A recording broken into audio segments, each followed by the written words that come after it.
हम लोग second number question देख रहे हैं। क्या कह रहा है कि find the coordinates of the point of trisection of the line, है ना, of the line segment joining 4-1 and -2-3। सबसे पहले ये ट्राइसेक्शन का मतलब समझिए। कोऑर्डिनेट तो समझते हैं ना, कोऑर्डिनेट्स का मतलब x को y निकालना है, और कोऑर्डिनेट्स ऑफ द पॉइंट्स बोल दिया मतलब एक से अधिक पॉइंट हो सकते हैं। तो जो कोऑर्डिनेट है आपको निकालना है वो कोऑर्डिनेट कैसा है, किस तरह का है, तो पढ़िए ज़रा ध्यान से। Find the coordinates of the point of trisection of the line segment. तो लाइन सेगमेंट कौन है आपका, जो ज्वाइन कर रहा है 4-1 को और -2-3 को। अब ये पॉइंट का ट्राइसेक्शन का मतलब होता है कि 3 पार्ट में बांटना। ट्राइसेक्शन मतलब क्या होता है जी 3 बराबर भागों में बांटना।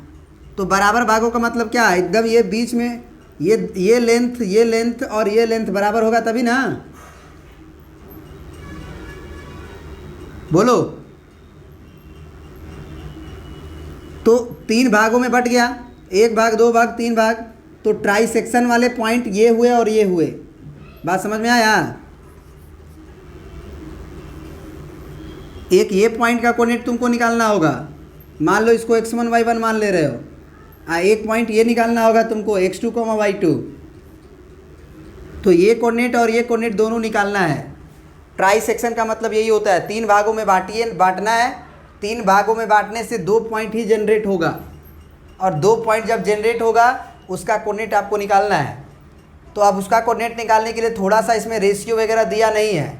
तो रेशियो वगैरह दिया नहीं है तो आप सोच सकते हो कि ये लेंथ और ये लेंथ बराबर है। अगर ये लेंथ बराबर है तो उसका जब रेशियो करेंगे, मान लो कि हम लेंथ मान लिए L तीनों का, तो L करोगे तो ये कट के क्या आ जाएगा 1:1:1 होगा।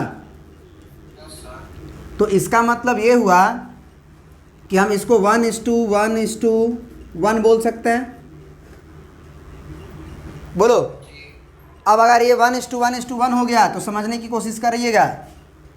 क्या अगर हमको सेक्शन फार्मूला यूज करना है तो अगर केवल इस पे कंसंट्रेट हो जाएं, मैंने इस पॉइंट Q को कुछ देर के लिए भूल जाओ, केवल P को याद रखो, तो P से जो B की जो दूरी तुम्हें नज़र आ रही है वो तुम्हें क्या नज़र आनी चाहिए, 2 ना।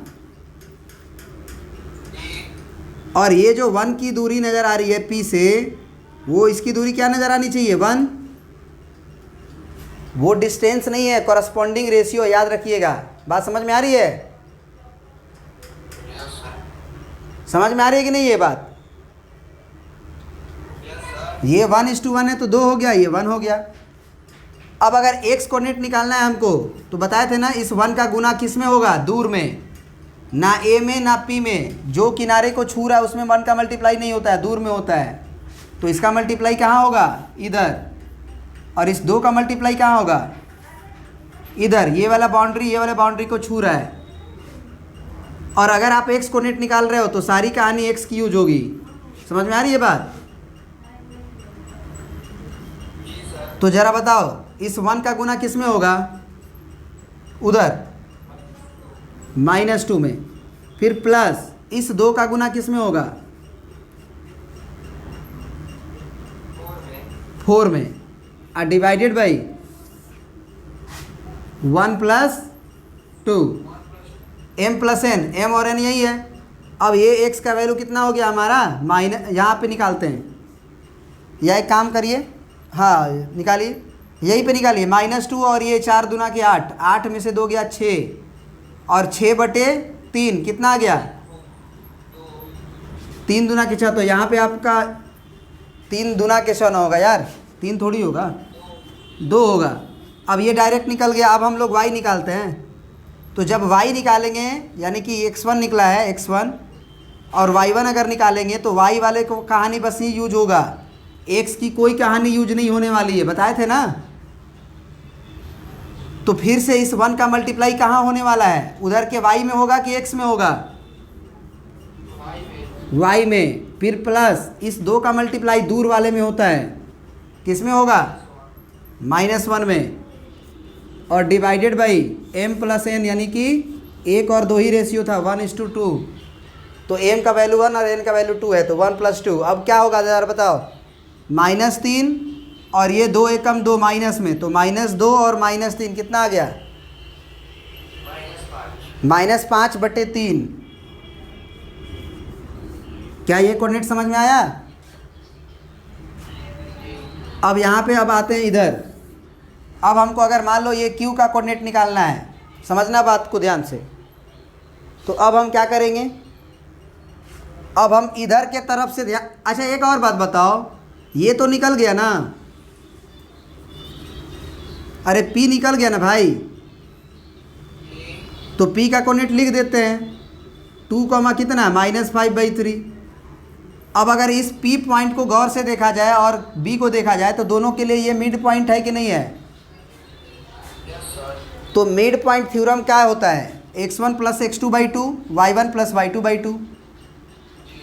तो अगर हमको मान लीजिए हम P और Q B यूज करके यहाँ पे लिख सकते हैं कि here Q is mid point of P and B, ये भी बोल सकते हो, और ये भी बोल सकते हो कि वो A और Q का भी मिड पॉइंट है, A और, लेकिन ना गड़बड़ा जाएगा, Q ना है ना, ये गलत हो जाएगा, यही सही है। अब बोलो, बीच में तो तुम्हारा x2 है ना, तो x2 के बराबर क्या लिखेंगे हम, x1 + -2/2, यानी कि 2 +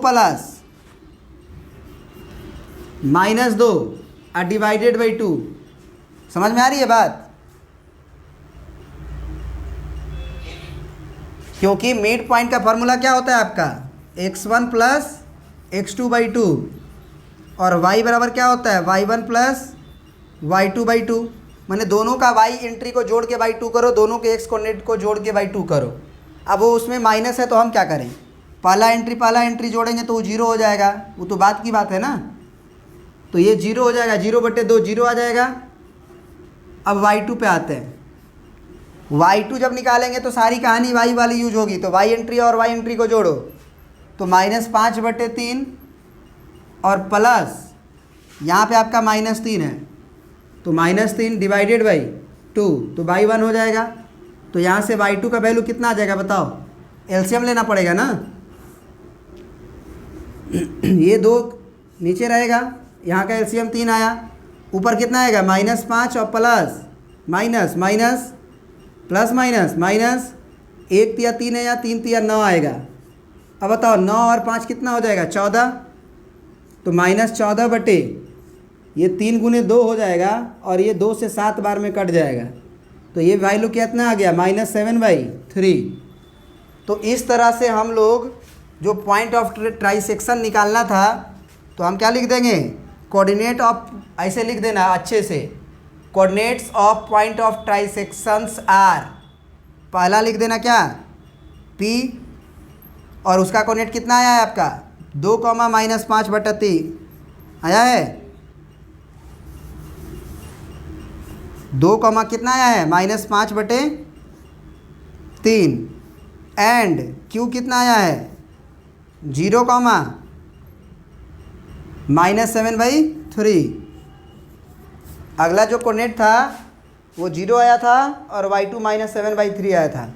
समझ में आया? प्रिंट कर लीजिए।